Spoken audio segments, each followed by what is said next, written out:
სახელითა მამისათა და ძისათა და სული საწმინდისათა. ძვირფასო მამებო, ძმებო და დებო, გილოცავთ დღევანდელ დღეს, რომელსაც ეწოდება მიტევების კვირა. გადმოგცემთ სრულიად საქართველოს კათოლიკოს პატრიარქ ილია მეორის ლოცვა კურთხევას. მიტევების კვირა ეწოდება იმიტომ, რომ დღეს წმინდა სახარებიდან იკითხება უფალ იესო ქრისტეს სწავლება მიტევების შესახებ. ასევე ტრადიციისამებრ სრულდება შენდობის წესი. თუ მიუტევებთ ადამიანებს მათ შეწოდებებს, თქვენც მოგიტევებთ მამა თქვენი ზეცათა თქვენს შეწოდებებს. ხოლო თუ არ მიუტევებთ ადამიანებს მათ შეწოდებებს, არც მამა თქვენი მოგიტევებთ. აი ასეთი სიტყვები მოისმინეთ დღეს თქვენ წმინდა სახარებიდან. და იმავე ქადაგებაში იქვე უფალი იესო ქრისტე ამბობს, ნუ განიკითხავთ, რათა არ განიკითხოთ. აი ამ სიტყვებით მიგვითითებს ჩვენ გზას ღვთის სასუფევლისკენ, სულის ხონებისკენ. ეს გზა კი მხოლოდ ერთია, გზა სიყვარულის, რომელიც იწყება არ განკითხვით. აი ჩვენ ისე მივეჩვიეთ ამ განკითხვას, რომ თითქმის ყოველ ნაბიჯზე განვიკითხავთ ერთმანეთს დიდი თუ პატარა ცოდვებისთვის. და განუკითხველობა კი ისეთი სულის მდგომარეობაა, როდესაც ფიქრითაც კი არ განვიკითხავთ ადამიანს. სადაც არის განკითხვა, იქ არ არის სიყვარული, მაშასადამე არ არის სულის გადარჩენაც და ქრისტიანული ცხოვრებაც. და დავფიქრდეთ ჩვენ, გვაქვს ჩვენ ასეთი სიყვარული და განუკითხველობა? რა თქმა უნდა არა. მაგრამ როგორ მოვიქცე მე თუ არ მაქვს ასეთი სიყვარული, რომ არავინ არ განვიკითხო? რა გავაკეთო? აი ამაზე ყველა წმინდა მამა პასუხობს ერთნაირად, რომ სხვათა განკითხვის მუდმივ ჩვევას უნდა დაუპირისპიროთ თვით განკითხვა, ანუ ჩვენივე თავის განკითხვა. აი მაგალითად შესწოდა მოყვასმა, დაეცა ცოდვით. და შენ მოგდის აზრი, რომ ის განიკითხო.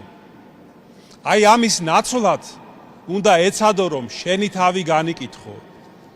და თქვა, იფიქრო, განიცადო, აღიარო შენ თავთან, რომ აი დღეს ეს ჩემი ძმა დაეცა ცოდვით. და ხვალ კი შეიძლება მე დავეცე. და შეიძლება უარესათაც კი დავეცე. და ის შეიძლება ინანიებს უკვე, ან უკვე მოინანია. მე კიდე სათანადოდ არ ვინანიებ. მაშასადამე აი არ განკითხვა დაკავშირებულია ასევე სინანულთანაც. სინანულიც ამით იწყება. ეს რა თქმა უნდა ძნელია და ღვაწლს მოითხოვს, მაგრამ ჩვენს ქრისტიანულ ცხოვრებაში უნდა ვიაროთ სწორედ ძნელი გზით, ჯვარცმის გზით. და ამდენად ვისაც სურს სულის ხონება და წყურია ღვთის სასუფეველი, უნდა იაროს აი ამ გზით, ასაც ქვია არ განკითხვა.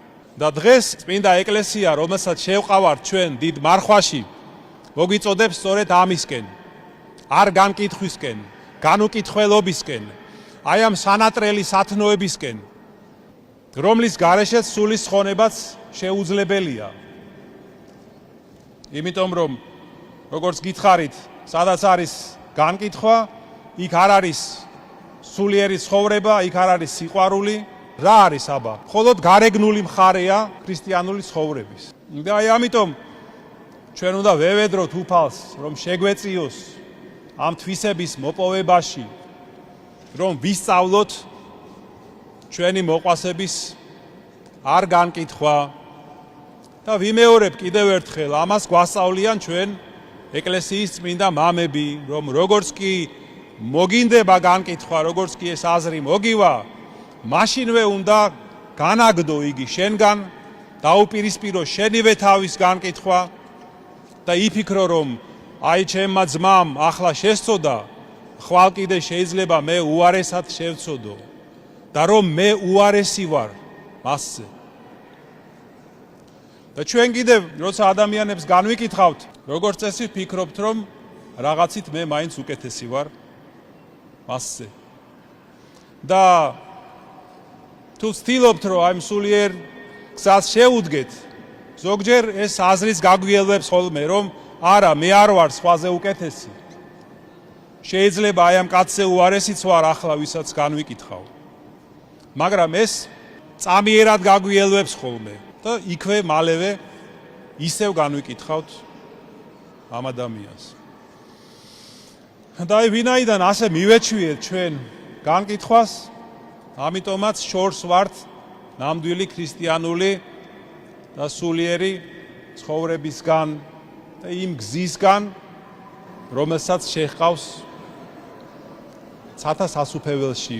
აი ძვირფასო ძმებო და დებო, კიდევ ერთხელ გილოცავ დღევანდელ დღეს, დავფიქრდეთ ამაზე, რომ მიტევების ამ სათნოებასთან დაკავშირებულია ძალიან მჭიდროდ არ განკითხვის თვისება. და აი ამიტომ წმინდა ეკლესია დიდ მარხვაში გვიდგენს ჩვენ ყოველდღიურ საკითხავად ღირსი ეფრემ ასურის ლოცვას, რომელიც სრულდება შემდეგი სიტყვებით: თხოვნით, რომ უფალმა მოგვანიჭოს განცდა თვისთა ცოდვათა და არა განკითხვა ძმისა ჩვენისა. ამინ. ერთმა დაგლოცოთ.